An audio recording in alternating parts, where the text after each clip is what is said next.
Hello and welcome to another episode of Know the Good, Good to Know podcast, where we bring you good news, fun stuff, fun facts, odd stories, you name it, we got it. Roll the intro.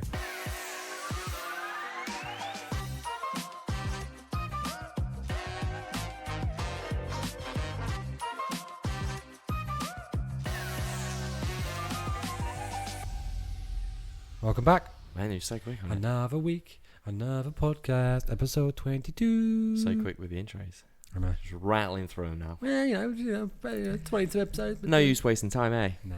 We want to get into some good stuff. Right, So, off you drop, mate. you want me to start? Yeah. Alright, cool. So, I'm going to tell you all about a good news story that truly knows no borders. Not bounds, borders. So, Michael Zervos, on his mission to visit every country in the world.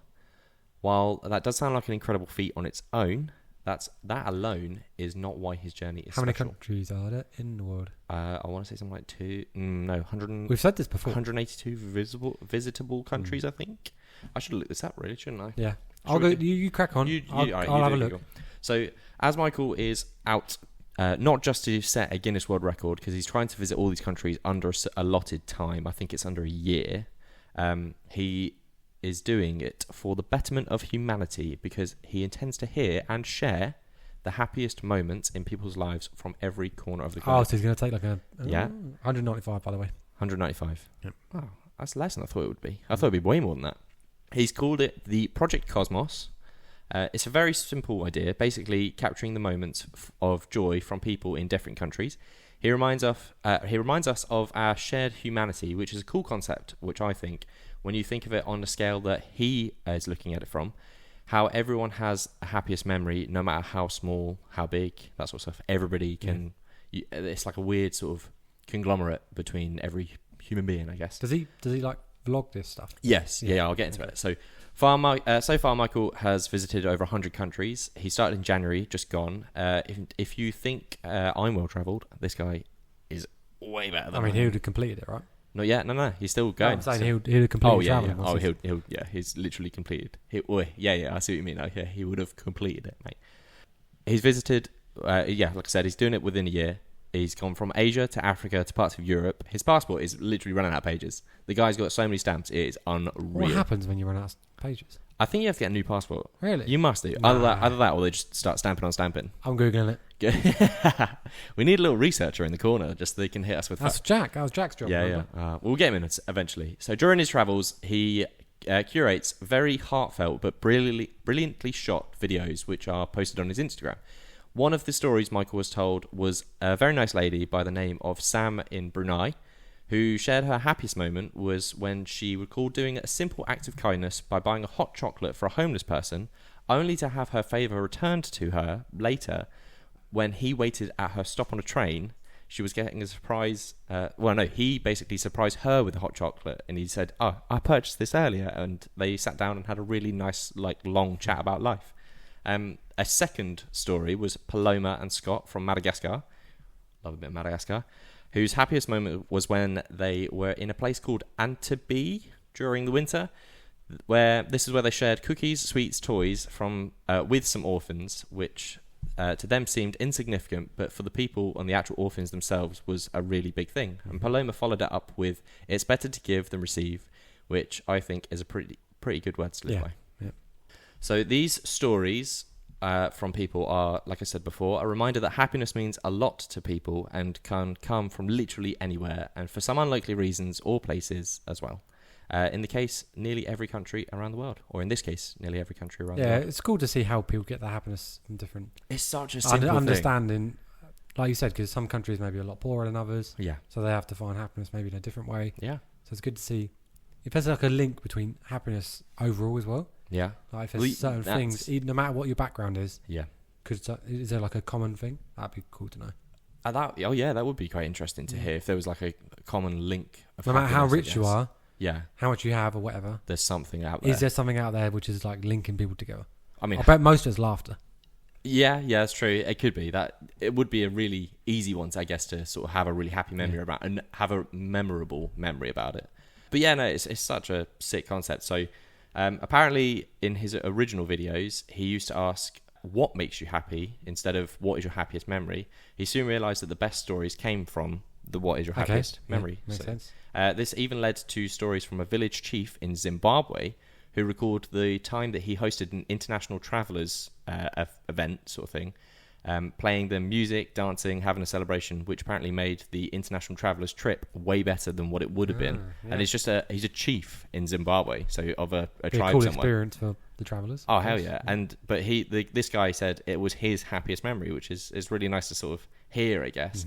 This whole entire story got me really sort of like that proper heartwarm feeling, because not only am I searching this guy, he's doing really something cool, but when I was looking through his Instagram, you also have like all the dope stories from other people around the world. And it's just crazy because he's got over I think 100 posts or something. I need to actually look at the number of posts that he put on, but it's just story after story of just really good stuff.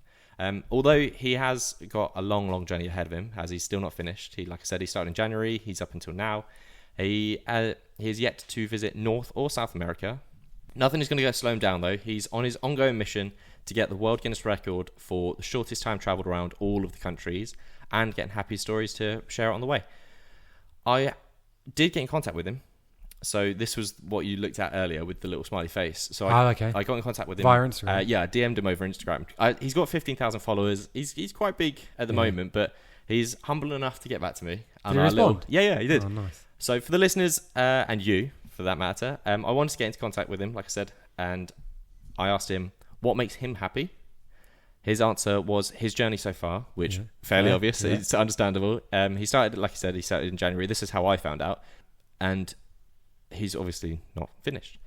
I also wanted to ask him personally what gave him the idea of getting the happy messages from people around the globe, and apparently it stemmed from him wanting to offset the suffering from COVID. So going back to the old Big P, whatever I called it. About. Yeah. So his views align so much with ours, with the whole idea of spreading joy, which is pretty cool. He also said about what I was talking about earlier and how he landed on the happiest moment question.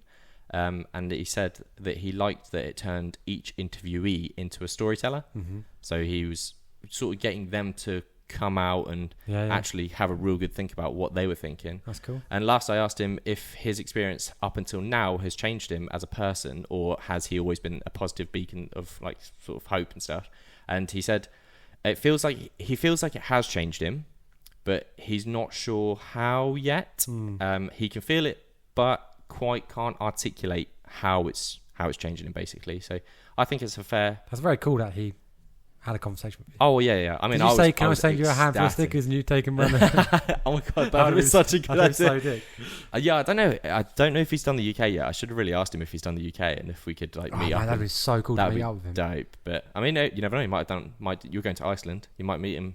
I'll send you a picture of it, but you have to keep an eye out if you see someone. I need to remember to take a sticker. That's right. Well, I'll put one in your suitcase later. I've got. Oh, that'd be so good if he does come to the UK. Imagine being able to meet up with him and have that would be half-hour conversation with him. Sick. Yeah. What was I going to say? I was going to say something. Did he follow us back? No. I don't expect him to follow us back. He's got 15,000 followers. So? I mean, you can't expect everyone to follow you back. It's Instagram. That's just how it works. But we'll get there. We'll get there. Two things before I finish. Yep. One is a quote that was on the article, where I should have remembered off by heart now because it's something pretty sick. To know we are all linked in the thought of happiness or our happiest moments as we have all had one. Yeah, do you want to try that again? Let me give it a go again. To know we are all linked in the thought of our happiest moments as we all have had one. Yeah, there we go. That's better. Second thing is, I know it's a difficult thing to ask. That's why I answered you yesterday, which is, what do you think your happiest moment is? I don't know, really. It's a difficult thing. I mean, it's quite cliche probably to say. Yeah, it is. Mine's hella cliche. Yeah. Rupert being born. Yeah.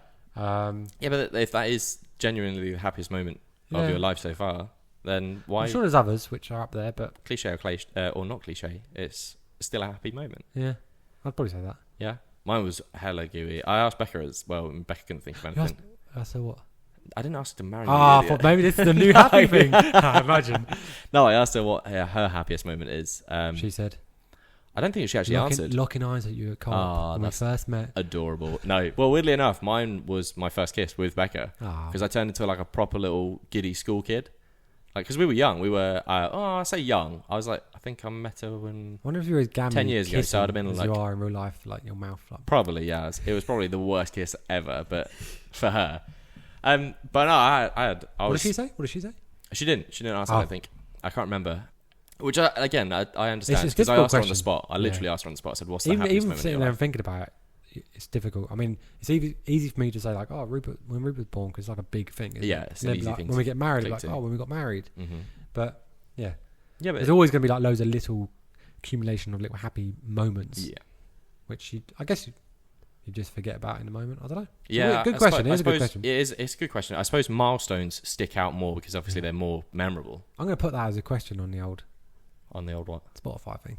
What? You can put questions on Spotify. Really? Yeah. That'd be good. Also, if you're listening, comment your Yeah. happiest memory. DM us, email us, whatever. Put it on your We YouTube wanna comment hear or something your, like that. Yeah. your guys' happiest moments, because that'd be really, it'd be really wholesome to hear. That would be, yeah. It'd be like, the good news is great, but if we can hear what your happiest moments are, or I can just go to these guys' Instagram. But yeah, so it's called what did I remember? I forgot what it's called already. Project Cosmos. You can find it on Instagram, and it's pretty cool. That Just sounds good. Yeah, go check it out. Oh man, my story is so underwhelming now. No, it's not. It is. No, it's not.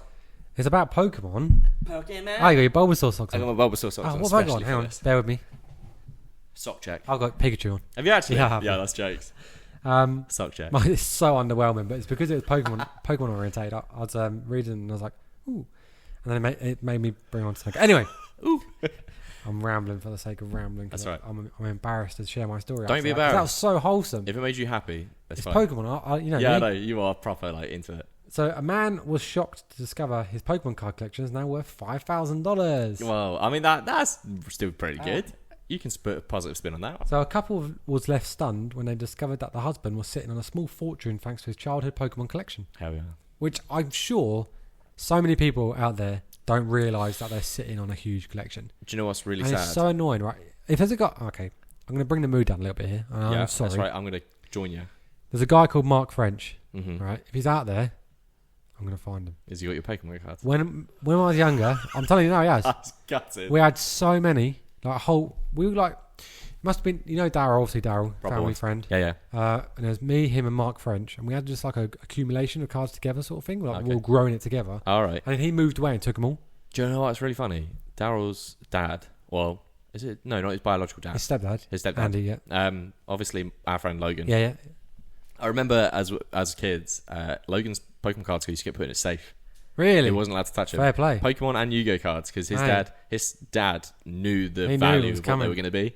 I so regret not looking after mine. Yeah, but but do you know what's worse? I was playing with him, so Yeah, no. Do you know what's worse? Go on. Mum threw him in the skip, apparently. No. Yeah, I know. This is what I said when you were at a car boot Base set doing Pokemon car cards. boots the other day, Gutting. and I was like, "Did you walk around to see if there's any Pokemon cards?" Because No. that's the sort of place where people just don't have a clue. They're just selling like Pokemon I've cards. seen so many videos of people Yeah. buying base set, like, you know, the old folders they Yeah. used to get, just buying them out of car boots for like, I don't know, 50 quid, and someone thinks they've made absolute bank, but they've just lost out on Yeah. like this guy's like 50 grand or I whatever. mean, I wonder how much, because Mad. I've got upstairs. I've got, as you know, in my office, Yep. the first 151 in frame, Yeah, it's cool. which Some Which people is might cool. find nerdy, but it's pretty badass. yeah, it's It's annoying like- that I've got it across two frames. I need to get like a special made frame. That'd be a huge frame. Yeah, no, that's the problem. It's expensive, but Yeah. that's the goal, to have it in like a really nice frame with like a dark background, and then I'll stick them all like they are now in a row. I think you can probably buy, if you go on like Etsy or something, you could probably You- buy you- like a You can. They're custom- just like a few £100. Yeah. Oh, okay, fair So, enough. Yeah. and they're the ones I've got upstairs are just cheap IKEA frames. Yeah. But I will Still look good though. do it properly. Yeah, They still look it good. looks sick. Because it was a birthday present from Alice, wasn't it? No, we just did it together. Oh, okay. Well, she brought me a load of cards to help As I say, she's been finalise the She did collection. well to get some of the cards that were Yeah. there.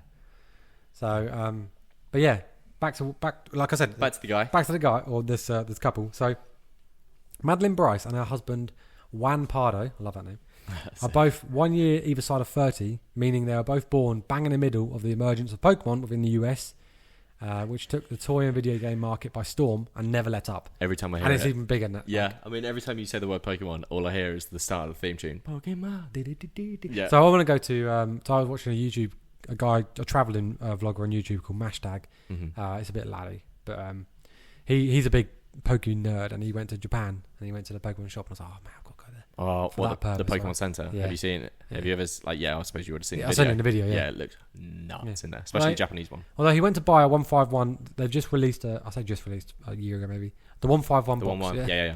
He went to buy a box, but they ran out. Imagine running out. Doesn't surprise me because the 151 set was it was a special set, I think, sort of a commemoration to the original Pokemon. Because there's so many people out there which scalpers. What? Scalpers. Oh, I thought you were going to talk about there's so many people out there just buying them to sell them to eBay. Yeah, well, they do. Yeah. But I mean, so many people out there like my age who just don't know anything past the first original 151. Which is makes sense. 151 through and through. I know a few like next gen. I just realised we're taking this into a Pokemon. Yeah, chat. sorry. Let's move on. Fine. I can't help it. So I've got a little bit more about. Passionate about it. Let me get into the story because it's not. Yeah. Anyway, so he began collecting Pokemon cards at the age of 5 after becoming obsessed with Pokemon, the television show, and he owned 1,500 cards and preserved them safely in laminated card collection sleeves. That's nuts. Yeah, that's the way to go about it. So he found an app which allowed him to scan each card and see the value across the market, and he was shocked to see that they were obviously worth triple. After scanning the first 670, they reported the value was above 2k. Now, if he got, I was thinking like, if we went and got these conditional checks, you send them to like a company called PSA, you probably heard of that, who like grade your cards. Yep. If he's got like rare cards that are 10s, they're worth so much more. Money. Like the Charizard card. I remember when Jake Paul got that one. Whoa. Oh, okay, sorry. Yeah. You're jumping ahead. Millions or whatever it was. Many of the cards were brought by his mum after he'd stopped collecting them, after he led up to university. But she kept doing it for just old time's sake, which I thought was kind of cool. And he said, it's my collection, but it's mainly her thing, he admitted. He said he was totally shocked when he realised how much they're worth. He estimated the entire ungraded collection between, like I said, 4 and 5k. And he said he thought it'd only be a couple of $100. The most expensive card being a reverse hollow Charmander, currently valued at $229. Ooh. Damn. Mad, isn't it? It's crazy how bit cardboard can cost that much money. Through the collection could fetch, the collection could fetch a decent sum. He doesn't want to sell it. He wants to keep hold of it. He's just going to keep them and store them. That's the thing, isn't it? That's the thing. They're like, it's hard to know if their value's going to go up. Yeah. But at the same time, it's that sentimental thing. Yeah, and it's like, and you go, I can make bank, but then a couple of grand. I don't think a couple of grand is worth like. Nah. Not your childhood sort of like memory. Yeah. But especially if you have like proper connected memories to them. So this brought me onto the topic of, I went onto the list of the 5 most expensive Pokemon cards sold. Oh, okay. Yeah. So first one. Are you gonna? What? I'm going to ask you. I'll put a little quiz. All right. I am going to ask you. Yeah. So the first one is obviously the rarest. Yeah. So have a guess how much. Oh, I guess how much? Yeah. Hey, pancakes. It looks a bit wet. I want to guess ballpark. I'm assuming it's the Illustrator Pikachu card from Jake Paul. Which no. It's not Jake Paul. Yeah, it is, and it's Logan Paul, not Jake Paul. Logan Paul. Sorry. Yeah. Illustrator. I think it's for like 8 million or something. 5.275 million. Which is still absolutely. So the most rare and expensive Pokemon card set by Guinness World Records was sold to Logan Paul in 2022, and it was part of the. They were given to winners of the Pokemon Card Illustrator contest. Yeah. This one was. There's only. Hang on, sorry. Like 3. They're less than 40 in existence. Oh. With only 24 still around today. Yeah. And his one is graded PSA 10, like I said, which is like the top grade. Like the rarest of rarest cards. I don't know if you've ever seen his wrestling stuff. He wears it around his neck on a chain. Yes, I have seen that. Yeah, such an idiot. What a flex, man. It is just to be wearing a piece of cardboard that costs like 5 million. Well, but his collection is mad. He brought a. Again, let's not get into it. I don't want to go too. No, it's fine. He brought like a base set, the original first edition base set, and he'd done like a live pack opening with it, and people could buy packs for like thousands. That doesn't surprise me. Yeah. And so number 2, price comes right down now, but it's a 1995 Pokemon Japanese top selling Charizard, which was half a million. Damn. 1999 Pokemon base set Shadowless first edition Holo Charizard. I guess in 8. These are the ones that are like $8,000. No, 420,000. These are the ones that these are like the first edition ones that people have and they don't realize. That Shadowless. There's one bloke has like 10 of them and he just won't sell them. Yeah, I bet you won't. Pokemon Blastoise is the 4th one, which is 360,000, and then the last one, which I thought was really cool, was a 1996 Pokemon Japanese base set Holo Charizard. However, it was signed by Arita, maybe, which is like one of the legendary Pokemon artists.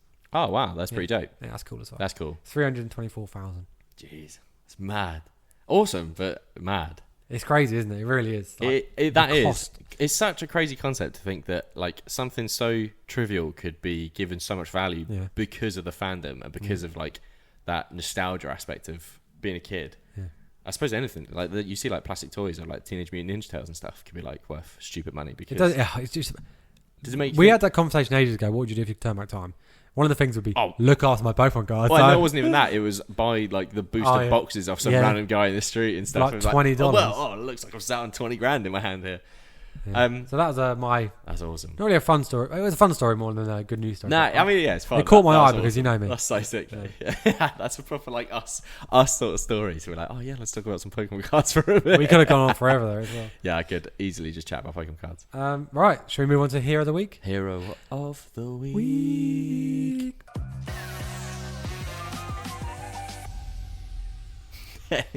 So, do you want to go first, or do you want me to keep You go first. You kick off. So I've done that thing again where I can't pronounce someone's name. Okay. And I before the podcast, I was writing my script and I was like, okay, I need to YouTube his name, but I just kept getting distracted. Anyway, shouldn't matter too much. I'll just have to butcher it, like he butchered some people. Anyway, Hero of the Week. Whoa. The forensic pathologist helping victims in the Philippines after the war on drugs. Jeez. So let me get into this. That sounds like it's going to be dark. Raquel Fortune, I hope I pronounced her name correctly, is one of only 2 forensic pathologists in the Philippines. And earlier this year, she spoke about her mission to discover the truth and hopefully win justice for the victims of the former president, Rodrigo Duterte's? I don't know how to say it. Dirts. I'm just going to say Dirts. War on drugs. Okay? Yeah. So let me get into this. This is good. This sounds like it's So, drama. she learned about forensic pathology through one of her seniors at a University of Philippines and was offered a specialist forensic pathology in the office of Seattle, Washington, under like a big medical examiner, quite well known.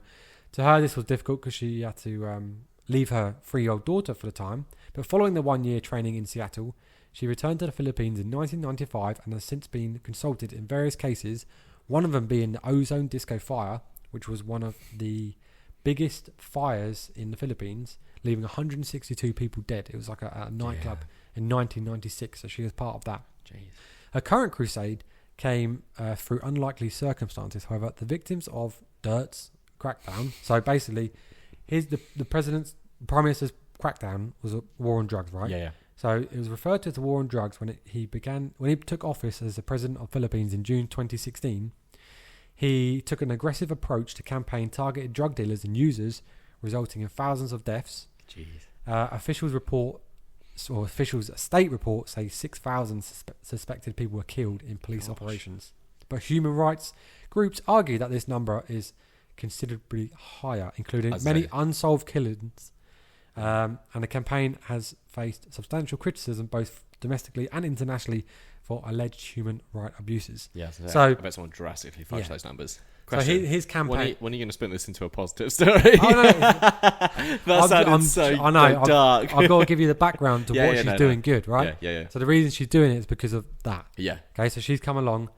So no surprise that most of the killings were from poor backgrounds. Many families could not afford extended temporary leases on their graves. Yeah. And as families began to face eviction from cemeteries, 5 years on from the killings, Fortune offered to carry out investigations to help collect evidence on their deaths. Wait, so she's hold on using her. Yeah. What you were just saying there. So they were being evicted from their graves. They just couldn't afford, or houses and everything. They couldn't afford, their graves. They couldn't afford to pay for funerals. They couldn't afford to bury their families. Okay, yeah. Oh, Christ. Yeah. So this is why she stepped in and she's helping. This is where it goes. Yeah. This is why I'm trying to spin it positive, right? Yeah, spins it. So known to many as just Doc, she does all her work for free, with a very little budget. She first began the examinations in a university old stockroom using a wooden table taken from a junkyard. Old school. She had apparently she's straight talking, no nonsense manner, and spoke frankly about the risks that she faces working on such politically sensitive cases. Okay. Having been in the business for years, she also took the time to look back on, why do I do this? And aside from her auntie, she said as an inspiration, it's also because she's quite inquisitive. Sorry. Okay. Yeah.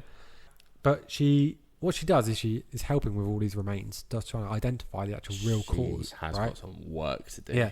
So the remains she examines are typically in severe state of decomposition, riddled with maggots and barely recognisable. Nice. But she still does what she can to clean the bodies, hand back the clothes so the families can give them a proper and permanent burial as well. That's nice. Yeah. And as part of that, she carried out a full independent post-mortem examination to help with the cases.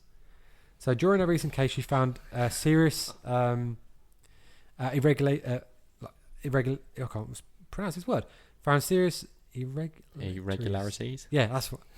How do I write it? But I can't say it. Irregularities. In how official postmortems were being performed, including at least a dozen deaths certified as being natural causes such as pneumonia or sepsis.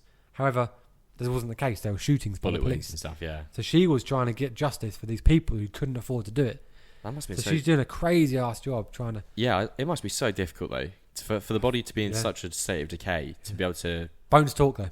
People don't realize. People don't realize true. how much bones talk. Yeah. So when I did anthropology at uni, yeah, you can. There's so much you can tell by just looking at the bones. From bones alone. Yeah. Really? Or even if like say for instance, there was somebody who just so happened to get unluckily shot through their ribcage and stuff. I get it. I suppose that you could still find out some stuff. There'll be ways, and if some of them are in decomposition, they're probably still some flesh, muscle, wounds and whatnot, organs. Yeah, related to them. That's crazy to think about. So, as I said, unfortunately, the killings were estimated at between 12 and 30,000. Jeez. And were subject to an investigation by the International Criminal Court. Straight genocide. But despite being diagnosed with breast cancer as well a year ago and undergoing chemotherapy, she carries on doing this for these people. Man, absolute legend. Yeah, she accepts that the workload will never ease up when she retires.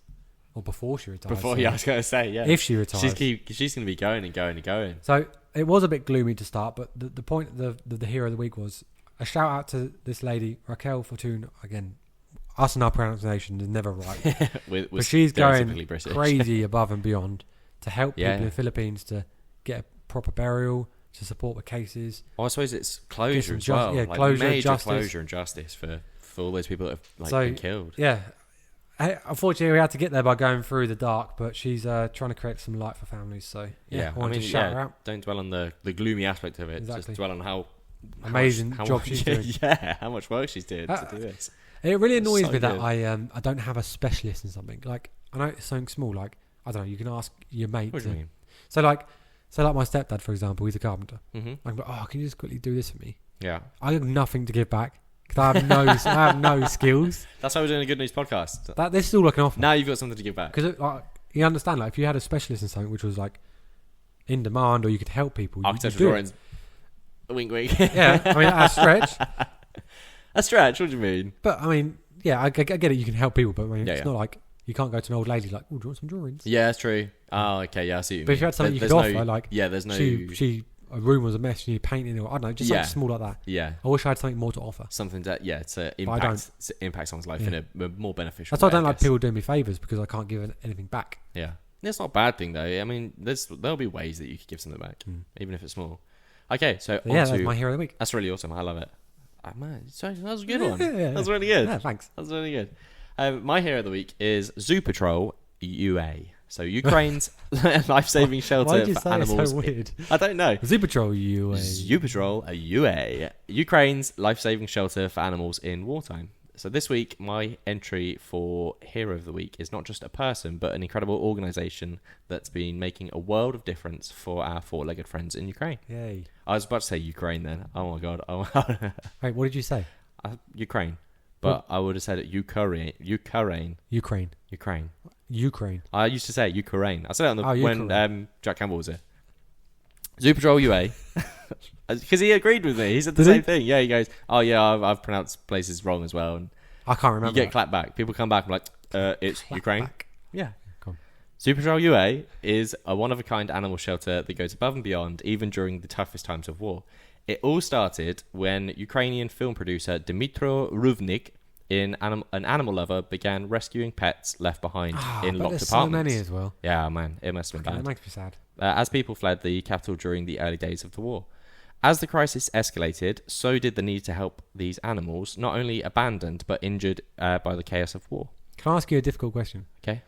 If you saw a dog drowning or a human drowning, who are you saving? See, this is the question. There's science behind this.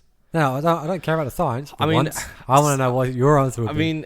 I would ideally like to say both, but if it was the scenario, my heart would want to save a dog more. But there's the science behind it. The science behind it is because you look at animals as being less able to defend themselves, whereas you look at a human being. If it was a baby, you'd probably save the baby more over the dog.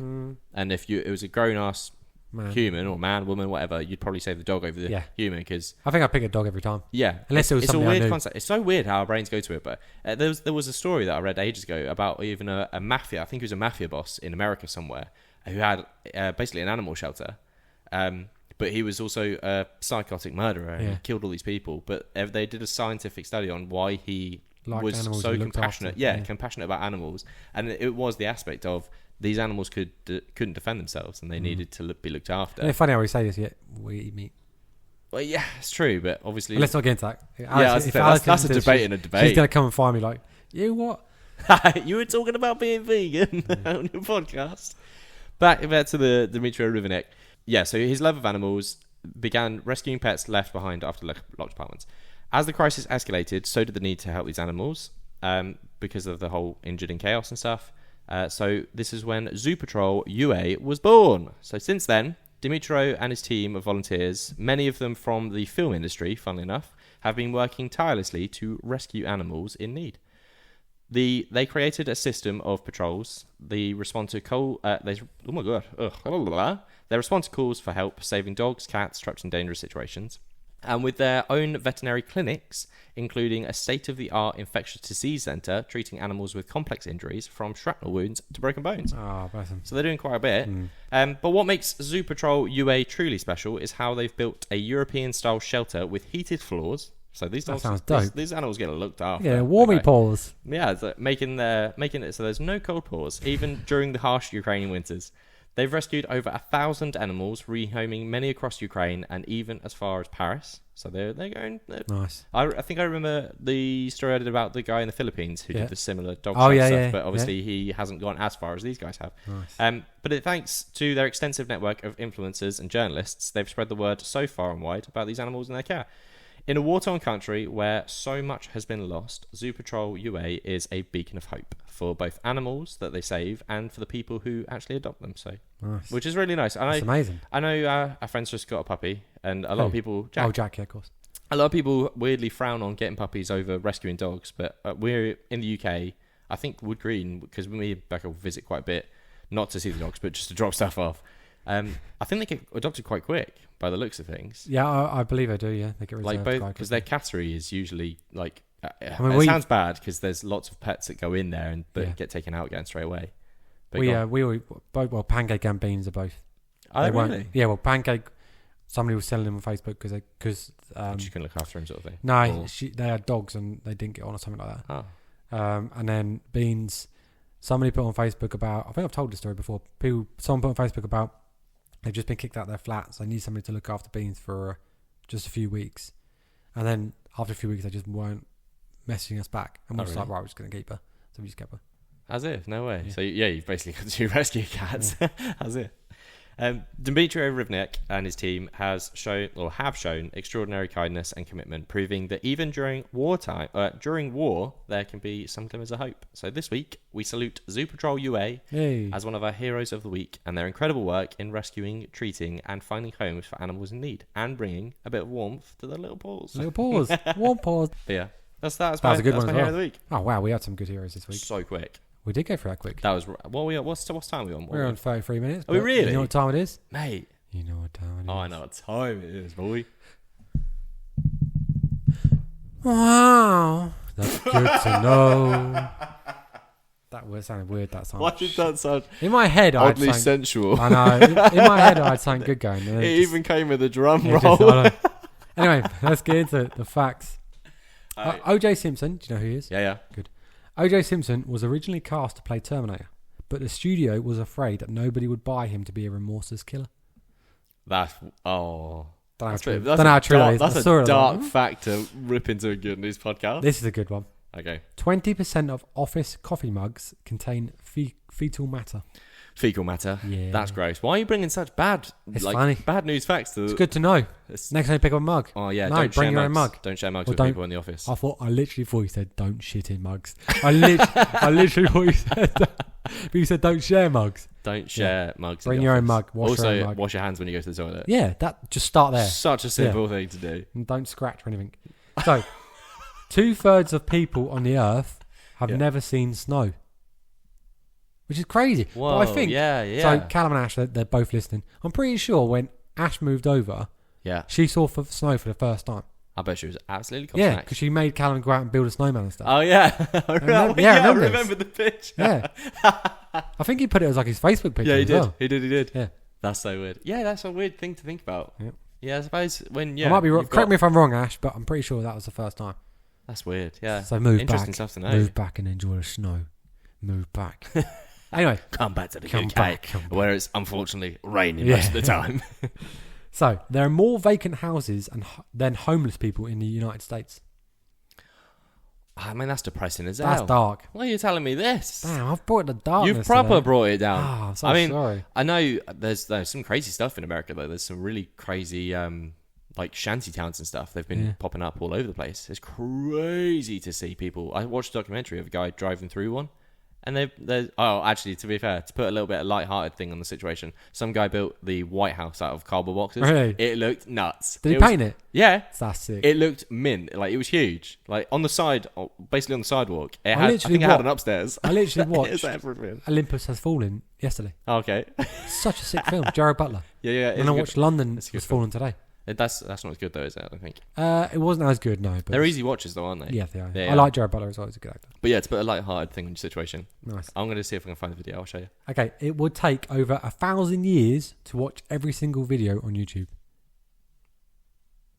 No, it'd take longer than that. Why? Because there's more being made every day. Every day. We drop a new video every week. It'd take over 1,000 Over years. 1,000 years, yeah. That's a long ass time. You're not living that long. Unfortunately, yeah. I don't think we can live that long. Maybe a tenth of it. Yeah. So that's it. That's your good news? That's 5. You're going to use your wow. facts. Well, thanks, your sad facts. Hey, we're a little bit sad. We're a bit glum. They're a bit glum. Maybe it's the weather. Maybe you got caught up in the What's moment. it called? What's winter the weather? syndrome. Is it winter syndrome? No, it's seasonal disorder. Seasonal depression. I knew what I meant to say. Disorder or something. Yeah. It hits a lot of people. I didn't realize it was an actual thing. I thought it was because you're quite a happy guy. Well, this is the thing. I like because you didn't ask me what my happiest story was. Oh, you did. Oh man, I got such a terrible memory. You said, I just kicked you. You said Becca first kiss. Yeah, and then I thought to myself, down the frozen aisle, wasn't it? No, it was clean up an aisle 4. It was when I left the house. I was thinking about it in the car whilst I was driving around because I was also trying to think of what my happiest memory was, and I was sort of thought, well, was it not starting this podcast with me? I mean that's number two. Oh. I was just thinking, well, I'm happy kind of consistently, and it's difficult to think of something. I'd like to think I'm pretty happy, but I said last week I need to stop being moody. You literally said in the group chat that you were like proper glum. I do. That's funny. Okay, on to the next segment. Oh, here we go. The Odd Side. Oh, that was the best one yet. Welcome to the Odd Side. So my Odd Side story is about a guy called Radio Man, and he's New York's legendary movie mascot. Today we're diving into the story of New York City legend, who has made more movie appearances than some of Hollywood's biggest stars. Is he like an extra? Yeah. That's cool. I'm talking about none other than Craig Castaldo, more formidably known as Radio Man, the one and only unofficial mascot of New York cinema. Now, we all know New York has given us some of the greatest names in film. Scorsese, De Niro, Al Pacino, Stanley Kubrick. Don't know those. So many. They're all directors, I think. No. They're actors New York. New Yorkers, eh? Give me that pizza. So all New York through and through, they've captured the gritty, real, electric energy of the city on screen. But even they can't compete with Radio Man when it comes to sheer on-screen appearances. What a nickname as well. That's so sick. Radio Man. Does he wear an R t-shirt as well? I'll tell you why. And an antenna on his head. That would be cool. Again, back to videos. I keep seeing this video of a guy that's wearing a microwave on his head on a bike. Why'd you do that? I'll find you the video. No, he's funny. Did you hear about that YouTuber who got his head stuck in a microwave? He concreted it or something. You sure that's... What? Yeah. What? He did it for a video. He put a microwave on his head, then poured concrete into it. That doesn't sound like a good idea. He didn't die. We don't advise you to do that. But anyway, this guy's been... Good disclaimer, I like it. Back to the Radio Man. This guy has been in over 300 movies and TV shows filmed right there in the Big Apple. Couldn't finish that for some reason. Big Apple. How would you recognise him? Quite easy. He always has his trusty boombox hanging around his neck. Hence the name. Radio Man. Radio Man. That's sick. Yeah, I like that. Originally from Brooklyn, Radio Man lived a life just as colourful as the characters in the films that he sneaks into. After serving in Vietnam, He worked as a US Postal Service. It says worked for the US Postal Service. Yeah, he's a postman. He ended up working in the Manhattan newsstand. This is where his movie career really kicked off by accident. Here's the fun part. Radio Man's first appearance happened when a film crew asked him to move for a shot. He didn't want to budge. He was like, "Nah, mate, I'm here. I'm not moving. You can record me if you want." And he ended up in the shot with a rough time. Well, it was a rough time for him, though, as he was battling alcoholism and later checked into a psychiatric hospital. Oh, okay. But in a true comeback story fashion, after getting sober, he turned his life around and dove headfirst into the world of movies. That's so cool. It was on the set of The Fisher King. It's not a movie I know or have ever heard of. It was in 1989, so it's fairly understandable that we wouldn't hear it. It was with Robin Williams and Jeff Bridges, but the Radio Man officially found his calling. This is where he officially found his calling. From then, he developed his uncanny knack for tracking down film sets all over New York. He'd follow their no parking signs. This is how he did it. So he wasn't a legitimate No, he wasn't person. He generally snuck into all these films. Yeah. But it diverges. So this is how he found them. We looked for the no parking signs, which usually meant a shoot was about to happen, and before long, Radio Man became a fixture on all the sets. And here's the thing, he's not just the face in the crowd anymore. Actors absolutely love him. Tom Hanks, George Clooney, Robin Williams, they all know who Radio Man is by name. He needed a star on that Hollywood walk. He probably does. Actually, I should have looked that up. He probably has his own star.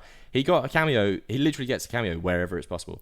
There's even a documentary about him, literally called Radio Man, with Hollywood's biggest stars sharing their stories about him. So Tom Hanks said it best. He goes, if you're on a first name basis with Radio Man, you know you've made it. You know you've officially become a star. That's cool. If you know this guy. Radio Man's career might not have a leading role or an Oscar nomination, but he is as much part of the New York film scene as the Empire State Building is part of the skyline. He's more than just a good luck charm on set. He's a symbol of the city's heart, hustle, and the love for movies. So next time you're watching a New York-based film, keep your eyes peeled for the guy with a radio around his neck, as you might just catch a glimpse of him, or you might just catch a glimpse of Radio Man. The most prolific background actor in true New York cinema icon. Here's to you, Radio Man. Keep the magic in the movies alive, one cameo at a time. And then that picture that you saw, the one that I wanted to show you. Oh, the one with... that is Radio Man. So I'll try and do a post about him for the listeners at home so people can know who he is. But all you've literally got to do is Google his name and you'll see him. But here's a picture of him with a Disney hat on. Look at that beard. That is such a strong beard. Yeah, so he looks like...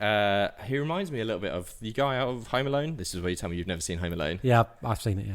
The Marv guy. Is it Marv? No. What's the other guy called? Marv and somebody else. The one that gets electrocuted and you can see a skeleton for some bit. Yeah. Well, it's such a weird thing. But yeah, that's my outside story. I really like that one.